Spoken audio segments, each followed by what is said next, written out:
Oke, tidak usah menunggu lama-lama. Kita langsung mulai webinar kita pada hari ini. Oke, aku mau mengawalinya dengan pantun.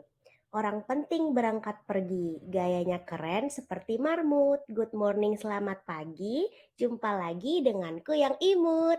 Selamat pagi teman-teman semua. Assalamualaikum warahmatullahi wabarakatuh. Shalom, Om Swastiastu, Namo Buddhaya, dan salam kebajikan. Pada hari ini, aku Perdemunta Meka, internship dokter mekanik sebagai content creator, akan memulai webinar dengan tema atau judul manfaat dan bahaya media digital. Sebelumnya, teman-teman di sini udah ada yang tahu belum media digital itu apa? Kalau misalkan teman-teman tahu atau pernah dengar, boleh komennya ya, biar aku bisa enak ngejelasinnya nanti. Mungkin teman-teman bisa komen siapa yang pernah dengar atau tahu media digital. Mungkin teman-teman udah pada tahu kali ya tentang media digital, tapi mungkin pada malu-malu aja untuk komen. Gak apa-apa teman-teman kalau mau komen atau mau bertanya nanti ada di sesi terakhir. Tapi kalau misalkan teman-teman mau bertanya di tengah perjalanan presentasi juga boleh. Gak usah berlama-lama, aku lanjutin. Manfaat dan bahaya media digital. Media digital itu sendiri adalah media elektronik yang digunakan untuk menyimpan atau memancarkan serta menerima informasi yang terdigitalisasi. Nah, media digital itu juga segala media elektronik yang dapat disimpan, diakses, dan dimanipulasi dengan menggunakan komputer. Nah, kalau misalkan pengertian media digital lainnya itu adalah media komunikasi apapun yang beroperasi bersama dengan berbagai format data yang dapat dibaca oleh mesin yang disandikan. Jadi, apapun yang kita share di media atau sosial media dan sebagainya itu udah tercatat di sistemnya itu sendiri. Kalau misalkan kalian teman-teman udah nonton video dokumenter tentang ada media digital gitu, dia dari perusahaan Google dan Facebook dan lain-lainnya, ada di Netflix, aku lupa judulnya, mungkin nanti di akhir aku bisa cari, aku kasih ke drop di komen. Itu tentang media digital dan sosial media, itu seru banget video dokumenternya. Itu menceritakan kalau misalkan kita misalkan di Facebook ya, kita membuat story atau status. Nah, teman kita nge-like story kita atau status kita. Nah, itu akan tercatat sampai kapanpun di media itu. Mulai dari kita bangun tidur, kita melakukan kegiatan apa. Jadi tuh seolah-olah si Google atau Facebook ini tuh udah tahu kita tuh bakal ngapain. Misalkan si Google atau Facebook ngasih notif kalau misalkan teman kita nge-like foto kita. Nah, otomatis kita ngelihat dong di Facebook itu, wah si teman kita nge-like foto kita nih, kita respon balik. Nah, si Google atau Facebook itu udah tahu, udah merencanakan hal-hal apa yang akan terjadi ke depannya. Nah, itu media digital tuh seperti itu ya teman-teman. Nah, generasi digital, digital imigran. Digital imigran itu dia lahir sebelum munculnya teknologi digital. Dan juga digital imigran ini beradaptasi dengan teknologi. Jadi dia teknologi yang lama, lalu dengan perkembangan zaman muncul beberapa teknologi yang mungkin tidak ada di versi sebelumnya. Makanya teknologi yang lama ini dia beradaptasi. Misalkan pengguna user iPhone, kita mempunyai upgrade iOS kan, selalu upgrade iOS. Nah, mulai dari upgrade iOS 12,5, 12,3, sampai sekarang kalau nggak salah udah upgrade iOS ke 16 kan. Nah, mereka itu sistem Apple dia menciptakan software iOS itu untuk beradaptasi dengan dunia yang sekarang. Jadi misalkan dunia yang sekarang kita membutuhkan teknologi scan barcode lah dan lain-lain. Nah, dia menyesuaikan kayak Peduli Lindungi kita mempunyai scan barcode gitu-gitu kan waktu pas zaman-zaman Covid. Jadi kita nggak perlu untuk manual-manual lagi kalau udah punya teknologi seperti itu. Nah, Selain ada digital imigran, juga ada digital native. Nah, digital native ini dia lahir setelah munculnya teknologi digital. Nah, familiar dalam menggunakan teknologi. Di digital native ini itu ibaratnya zaman sekarang, zamannya kita nih. Kita tuh banyak menggunakan digital native. Karena sosial media itu biasanya banyak aplikasi yang baru-baru kan, baru muncul dan baru berkembang. Nah, misalkan Instagram. Instagram itu dari zaman digital imigran juga udah ada. Aku kalau pakai Instagram itu dari kelas 6 SD, tapi cuma sekedar punya akun tapi nggak dimainin gitu. Nah, kalau yang sekarang digital native-nya itu kita mulai berkembang, kita mulai tahu gimana sih kita mendapatkan insight-nya, gimana kita cara mendapatkan followers-nya, like-nya, terus ada fitur buat promosi akun kita kan, boosting juga. Nah, kita pun bisa berjualan di Instagram karena ada fitur promosi. Terus juga kita juga bisa melihat apa namanya kayak analisa-analisa seminggu kemarin atau sebulan kemarin peringkat kita tuh bagaimana, berapa follower kita yang bertambah, komen kita, apakah ada orang yang melihat Instagram kita. Nah, itu bisa disebut juga dengan digital native, teman-teman. Selanjutnya, is that you? Let's check it. Nah, aku udah kasih 10 ciri-ciri. Nah, ini tuh termasuk ke dalam eh, diri kamu nggak sih? Nah, kalau misalkan teman-teman pas aku kasih tahu ini ada yang sama di diri teman-teman, mungkin bisa komen ya. Nah, yang pertama bangun tidur. Mau tidur yang ingin dilihat pertama itu HP. Bener apa enggak? Kalau jujur, aku sendiri juga seperti itu. Kita nggak usah mengelak ya teman-teman. Pasti apapun yang kita lakukan sekarang ini 100% pasti handphone. Kayak misalkan bangun tidur, cek handphone. Tadi aja pas aku bangun tidur, aku langsung cek handphone. Nah, pas mau tidur juga cek handphone. Nah, yang kedua, berburu berita lewat handphone. Nah, mungkin karena media digital ataupun sosial media sedang tinggi-tingginya di Instagram, Twitter, kumparan, dan lain-lain, itu tuh bisa diakses lewat handphone atau sosial media. Dan menurut aku sekarang itu tuh udah jarang banget yang menonton berita lewat televisi, apalagi radio ya teman-teman. Nah, karena kenapa di handphone itu semuanya udah bisa mudah diakses, mulai dari berita zaman 10 tahun ke belakang ataupun berita isu-isu yang akan terjadi mungkin atau belum jelas dan pasti itu tuh bisa diakses lewat handphone teman-teman. Kayak di aplikasi Line. Line kan ada timeline-nya kan, itu bisa buat cek berita juga, di Facebook juga ada, di Instagram juga ada. Nah, di TikTok bahkan bukan joget-joget doang, tapi kita bisa lihat berita karena akun-akun berita seperti CNN, detik.com, Kumparan, terus abis itu ada Volkatif, ada Kreatif Fox atau apa gitu, dia juga membuat akun TikTok buat men-share berita apa, karena mereka tuh tahu kenapa mereka membuat akun TikTok, karena mereka tahu kita nggak mungkin nonton berita atau melihat berita itu hanya di sekedar Instagram, karena apalagi mereka tahu kayak digital native tadi yang sebelumnya yang aku share, mereka itu lagi ada di posisi zaman sekarang yang dimana mereka melihat pasar anak muda, pasar sekarang itu lagi fokus di TikTok dan Instagram. Makanya mereka membuat akun TikTok sebagai platform mereka untuk men-share berita. Lalu yang ketiga, lebih galau lupa bawa HP daripada lupa bawa dompet. Ayo, di sini siapa teman-teman yang lebih galau lupa bawa HP daripada lupa bawa dompet? Kalau pribadi aku sih galau sih kalau nggak bawa HP, karena di HP kita udah bisa lihat berita, bisa WhatsApp dan lain-lain. Dan juga kalau misalkan kita mau transaksi, kita ke kafe, kita mau ke restoran, kan udah ada zaman m-banking atau apa sih namanya cashless ya.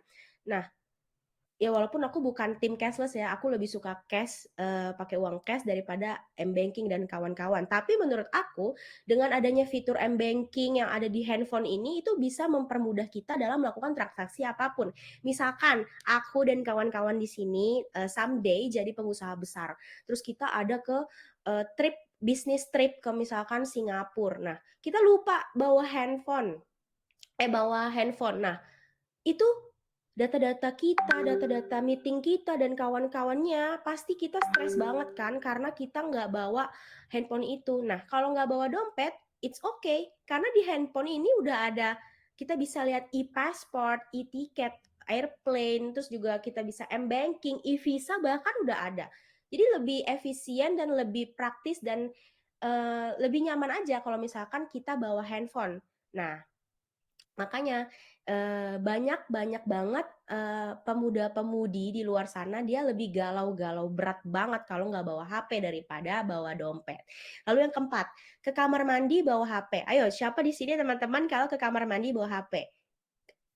Kalau aku sih ngaku ya, karena, misalkan ya, aku tuh tipikal kalau misalkan mandi atau apa tuh harus dengerin musik, tapi maksudnya ya jarak kamar mandi sama jarak buat naruh handphone agak jauh, tapi harus dengerin musik karena lebih lebih refresh aja gitu dan kayak lebih semangat. Makanya kalau aku mandi tuh mungkin, 30 sampai 40 menit, tapi itu beneran mandi ya, maksudnya nggak berleha-leha dan main handphone gini-gini. Tapi aku cross check di di Instagram dan lain-lain, bahkan aku nanya ke teman aku, dia itu bawa handphone, ya sambil main handphone, jadi kayak dia lama-lama duduk ngeliatin air gitu. Siapa pasti kalian teman-teman, waktu kecil pasti kalau ke kamar mandi ngeliatin air aja bengong gitu. Nah, kalau zaman sekarang, itu dia nggak ngeliatin air, tapi dia main handphone.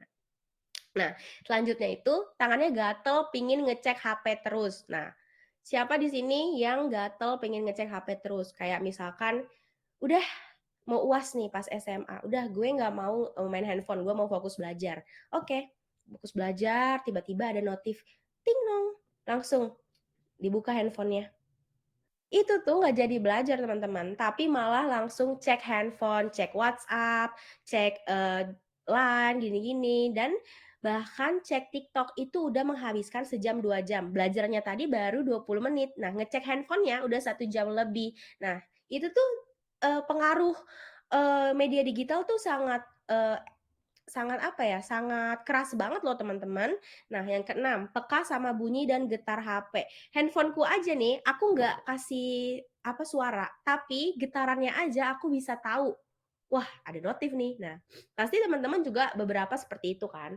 Nah, yang ketujuh, punya akun sosmed dan media chat. Nah, nggak memungkiri pasti semua teman-teman yang join di webinar aku ini dan teman-teman yang di luar punya media sosmed. Ya, minimal satu sosmed adalah ya. Nah, 8, senang berekspresi dan berbagi di medsos, video, foto, status, dan lain-lain.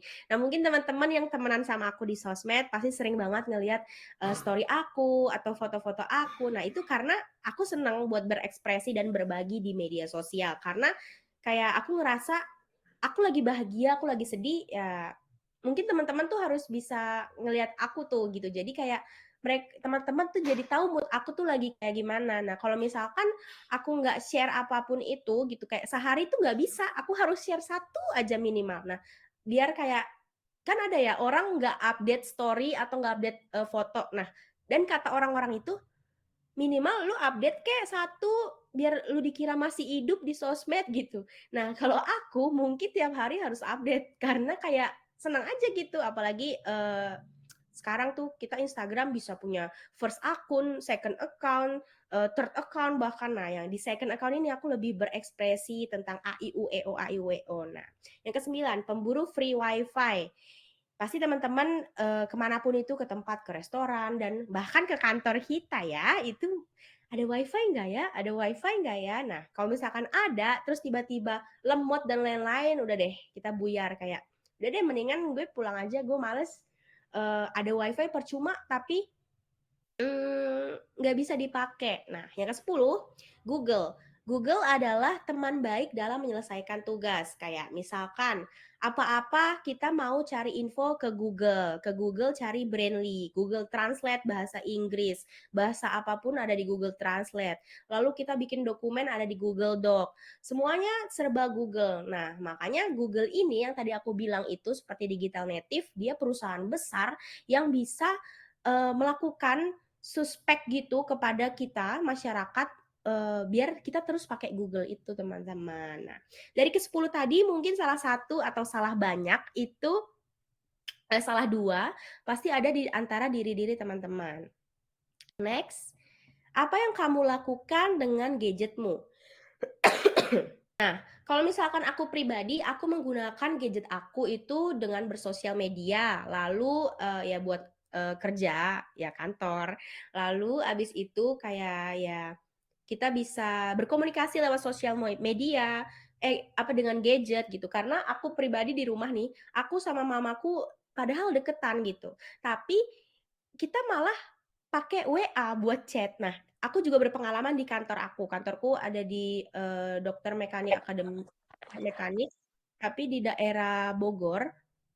Nah, ada teman aku namanya Herdi. Herdi minta tolong ke aku, "Meka join webinar aku ya," gitu kan. Terus habis itu, enggak, si Herdi ini, "Meka tolong fotoin aku ya buat kirim ke kampus kalau aku lagi magang," gitu kan. "Oke Herdi," terus aku fotoin kan. Aku kirim ke WA, tih gini kan. Terus dia bilang makasihnya lewat WA dong, "Makasih Meka," diketik. Padahal aku sebelahan dia persis. Nah, itu eh, apa namanya, kerasnya gadget, kerasnya sosial media itu zaman sekarang. Bisa membuat kita jadi antisosial gitu loh teman-teman. Nah, antisosial ngomong-ngomong bakal ada di slide selanjutnya. Nah, di sini ada manfaat media digital. Yang pertama, aku masukin kayak prinsip ada rohani-rohaninya dikit ya. Prinsip 4H dalam kehidupan. Yang 4H itu kayak gini nih, HP, heart, head, sama hand. Yang pertama HP, menggunakan HP untuk melaksanakan 3H dan share. 3H itu heart, head, dan hand. Nah, yang kedua ada head, firman Tuhan yang maha esa yang kita pikirkan. Jadi di prinsip kita tuh yang 4H ini, apalagi di bagian head kepala, kita harus menaati perintah Tuhan Yang Maha Esa. Kalau di Kristen itu Tuhan, kalau di Muslim itu ada Allah, dan ada di mana namanya di Buddha, di Hindu, dan di Konghucu mereka mempunyai Tuhannya masing-masing dan pasti mempunyai ajarannya yang berbeda. Sebenarnya sama, semuanya itu sama intinya. Namun yang kita anuti aja itu mempunyai kriteria yang berbeda masing-masing. Nah, tapi perintah Tuhan yang diajarkan ke kita, apalagi di dalam kitab-kitab suci kita, itu pasti bertujuan baik kan untuk pribadi dan kehidupan kita. Nah, di sini prinsip yang harus kita tekanin itu kita harus berfokus sama ajaran yang telah diajarkan oleh Tuhan Yang Maha Esa tersebut. Lalu ada heart. Heart itu hati. Hati diusik oleh kebenaran yang terfikirkan. Maksudnya itu kalau kita meyakini dalam hati, semoga aku mendapatkan ranking 1. Nah, itu kan kita merasa kan kayak, aduh kepengen di ranking 1 gitu. Nah, itu pasti terrealisasikan sampai ke otak kita, pemikiran kita. Jadi ibaratnya kayak apa ya? Kayak manifesting gitu loh teman-teman. Kalau misalkan kita pikirkan lalu kita yakini dalam hati, pasti manifesting bakal kejadian. Nah, aku baru lihat story teman aku namanya Saidah. Mungkin Saidah ada di sini. Aku lihat story WA dia semester kemarin dia pertukaran pelajar kampus IISMA kalau nggak salah ke Belanda 20 ya kalau nggak salah. Itu dia manifesting kampus itu dan dia dapat di kampus itu. Kan berarti dia memikirkan lalu dia melihat lalu dia meyakini. Nah, akhirnya karena dia meyakini dia mendapatkan apa namanya kampus itu kan buat jadi tempat untuk pertukaran pelajar dia selama 1 semester. Nah, lalu ada prinsip 4 hal lainnya itu ada hand. Hand itu melakukan perintah Tuhan Yang Maha Esa. Nah, kalau misalkan di kitab kita dibilang kita tidak boleh membunuh, kita tidak boleh berzinah dan lain-lain. Maka kita harus menuruti, kita nggak boleh melakukannya, kita nggak boleh melanggarnya. Nah, itu prinsip 4H dalam kehidupan ya teman-teman. Apalagi kalau dikaitkan dengan media digital. Media digital kan sekarang banyak ya, kayak di handphone aja ada berita pembunuhan. Apalagi ditonton anak kecil. Wah, anak kecil langsung dong mempraktekannya kayak ditonjoklah temennya gini-gini. Terus ditanya sama mamanya, kenapa kamu nonjok teman kamu? Aku nonton berita mah, katanya tonjok-tonjokan begini-gini. Nah, itu tuh gak baik teman-teman media digital seperti itu. Oke, next. Nah, kita bisa mengisi gadget kita untuk menolong, kita untuk beribadah dan mengimani ajarannya. Di kitab-kitab kita teman-teman, ada di Al-Qur'an, ada di Alkitab, ada di kitab Weda, ada di kitab Tripitaka, lalu ada kitab, Sunho untuk Konghucu. Kitab-kitab kita semua ini mengajarkan kebaikan, bener kan teman-teman? Nah, di dalam sini, tentu udah ada ajaran-ajaran perintah Tuhan Yang Maha Esa yang diajarkan untuk menuntun kita di dalam kehidupan duniawi ini. Nah, kalau di zaman sekarang media digital udah ada dong tentunya kitab-kitab online kayak Alkitab ada online-nya, Al-Qur'an juga ada online-nya, semua kitab itu ada versi online-nya. Nah, kita bisa ngisi gadget kita nih teman-teman dengan mendownload aplikasi, rohani, ya gunanya untuk kita beribadah dan juga kita mengimani ajarannya kan. Nah, selanjutnya HP atau gadget. HP atau gadget itu sebenarnya hanya alat Tuhan Yang Maha Esa yang memberi pertumbuhan melalui firman atau perintahnya. Jadi itu ternyata kalau misalkan kita telusuri di Alkitab kita, di Al-Qur'an kita, di kitab-kitab suci lainnya, sebenarnya tuh konsep handphone dan gadget itu tuh udah ada apa enggak sih teman-teman? Ternyata udah ada. Nah, tapi kita di gadget atau handphone ini dipergunakan itu untuk, membagikan kegiatan atau membagikan kehidupan rohani kita di duniawi. Nah, di sini, aku mau share quotes kayak, gadgetku untuk pertumbuhan rohani dan sesuatu yang berguna. Jadi aku harap untuk diriku dan untuk teman-teman, gadget ini, handphone kita, media sosial kita, media digital, semoga berguna untuk kehidupan kita yang agar lebih rohani. Apalagi sekarang bulan puasa ya teman-teman. Kita nggak boleh komen-komen, gibah-gibah dan lain-lain. Kita harus kayak, ya udah, kalau misalkan kalian teman-teman berpuasa menambah pahala ya kita baca Al-Qur'an atau teman-teman yang Kristiani kita bisa baca Alkitab. Nah, itu bisa menumbuhkan rohani kita agar semakin dekat dengan Tuhan Yang Maha Esa. Begitupun itu positifnya jika kita menggunakan gadget. Jadi nggak apa-apa nonton Instagram, nggak apa-apa nonton YouTube dan lain-lain. Nah, di YouTube juga bisa nonton khotbah muslim, khotbah semua agama juga ada kok teman-teman. Jadi pergunakan gadget itu dengan kegiatan yang bisa memacu rohani kita agar berkembang. Jadi nggak asal kita nontonin, apa tuh namanya, yang zaman sekarang tuh yang pokoknya jangan meninggikan orang yang memang kayak apa ya, tegar-tegar itu loh, yang nangis-nangis itu yang zaman kemarin-kemarin tapi dia udah nggak viral lagi. Nah, itu jangan seperti itu. Nah, next, bahaya media digital. Yang pertama, ada antisosial. Nah, sebelumnya kan aku udah menyindir-menyindir tentang antisosial. Nah, di sini kita bakal bahas tentang antisosial. Yang pertama, Facebook mencarikan kita teman, namun menurunkan kemampuan kita berteman. Nah, iya sih, Facebook tuh kita bisa cari teman banyak-banyak, bahkan teman kita SD yang udah lost contact aja, kita klik namanya aja udah ketemu kan. Tapi di Facebook juga banyak membuat kita menjadi apa ya, kayak temannya tuh jadi kayak, "Kok dia jadi begini ya? Terus terus kayak begini ya?" Jadi gimana ya ngomongnya ya, Facebook itu karena semuanya bisa di-add friend, nah karena terus kita add friend semuanya, nah itu jadi kita nggak tahu mana yang real teman, bahkan mana yang kayak cuman teman-teman aja. Aku percaya pasti teman-teman di sini punya teman di Facebook, tapi bukan teman kalian. At least kayak, "Oh ini nih, dia temenan sama ini, ya udah aku add deh." Nah itu.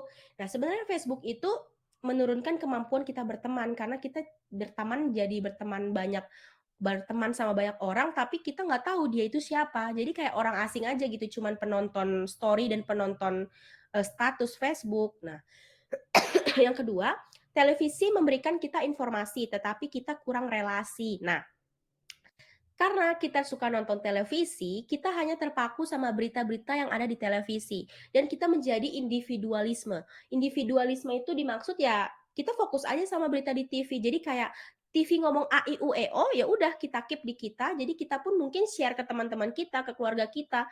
Itu tuh COVID-19 naik lagi, 1.000 orang di Indonesia. Padahal dia belum cross check lagi di internet dan bahkan di manapun dia nggak cross check lagi. Pokoknya di TV bilang naik lagi padahal itu masih berita simpang siur, teman-teman. Nah, itu kita jadi kurang relasi karena, eee kita cuman terfokus sama berita satu itu. Nah, yang ketiga, jaringan sosial kita menjadi luas namun dangkal. Iya sih, media sosial itu membuat sosial experience kita menjadi luas, teman-teman kita banyak dan lain-lainnya. Tapi kadang kita minim edukasi, teman-teman. Minim edukasinya tuh apa? Misalkan kita baru ketemu sama teman kita, terus baru berteman bahkan, terus kita ngomong a, i, u, e, o, a, i, u, e, o. Ternyata teman kita ini lebih pintar dari kita. Nah, jadi teman kita ini karena berpengetahuan luas, jadi dia kayak, "Oh, oh," gitu. Karena dia udah tahu. Nah, kita cuman ngomong a, i, u, e, o, tapi belum tentu benar, tapi si yang udah pintar ini, teman kita, dia memaklumi karena dia sudah berpengetahuan luas, teman-teman, ngerti kan maksud aku kayak gitu.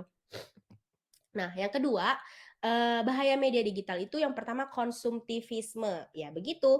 Ada yang main media digital dari jam 8 pagi sampai jam 10 malam, bahkan 24 jam nggak tidur-tidur.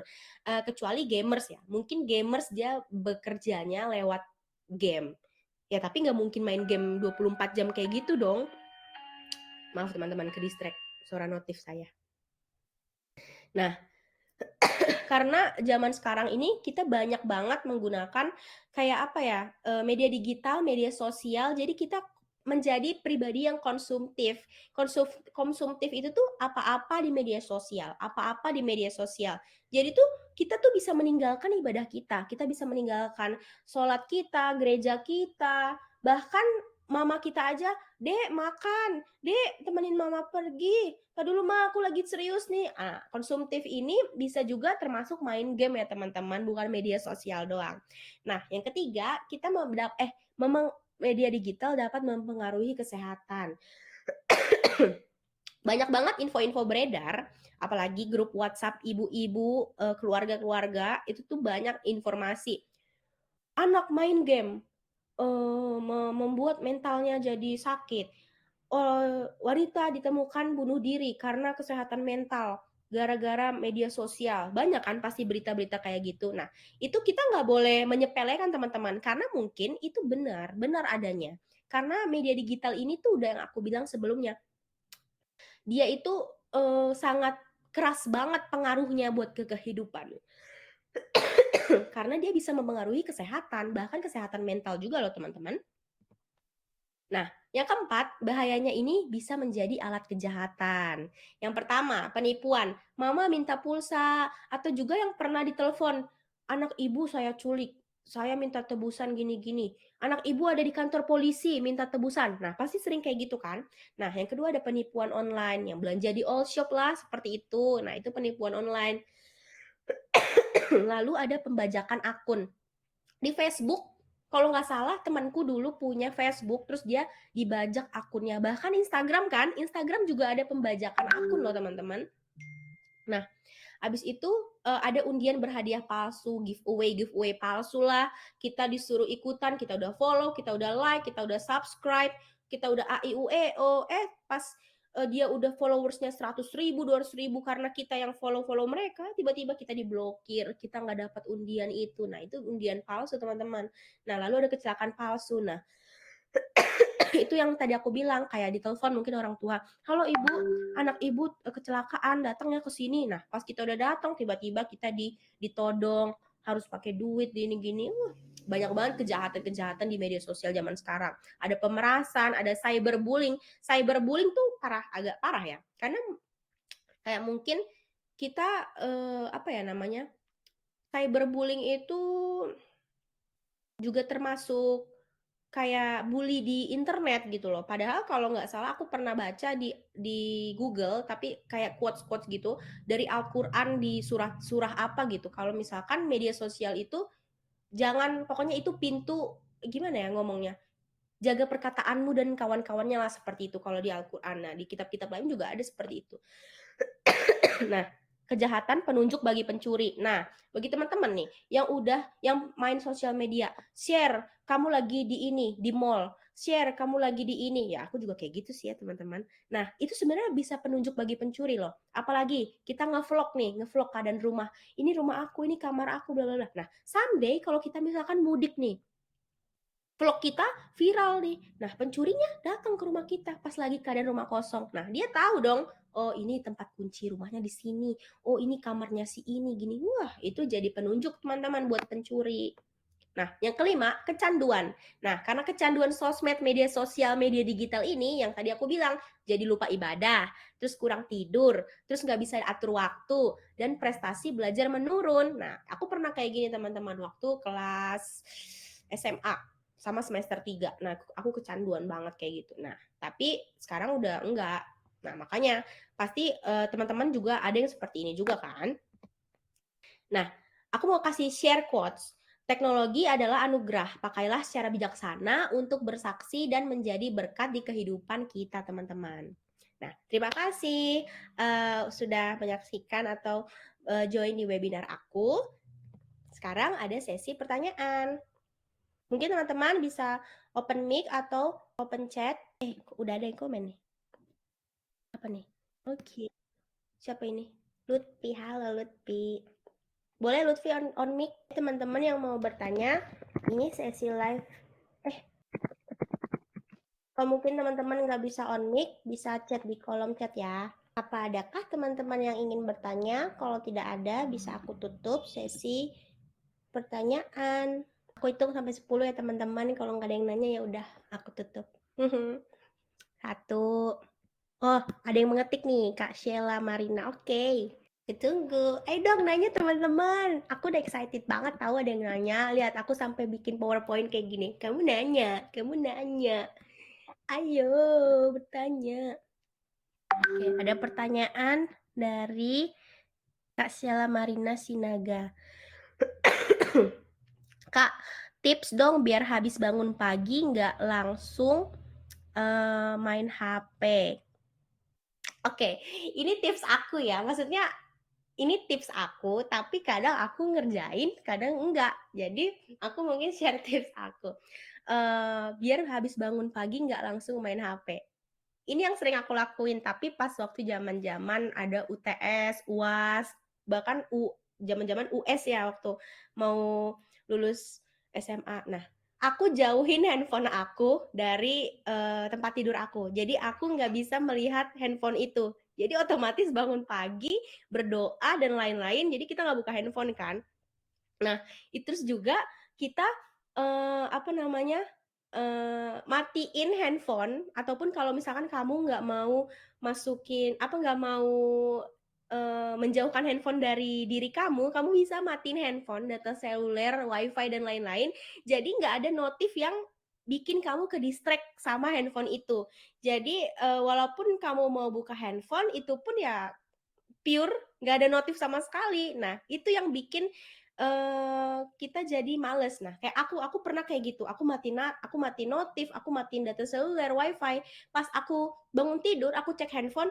Wah nggak ada yang ngechat nih. Ya udahlah, aku tutup aja handphoneku. Ya udah, aku langsung mandi, aku langsung sarapan waktu itu ya. Nah itu termasuk bisa jadi kayak apa namanya acuan buat diri aku nggak usah ngeliat handphone karena nggak ada yang ngechat juga, ngapain aku ngechat handphone. Nah gitu. Nah mungkin kalau kakak lagi jomblo atau kakak baru putus, sebenarnya itu salah satu penguat loh, kayak gak usah lihat handphone lah. Oh, nggak ada yang ngechat juga, kayak dia mau ngechat aku aja. Nah itu juga bisa loh kak. Itu gimana kak Sela, masuk nggak jawaban aku?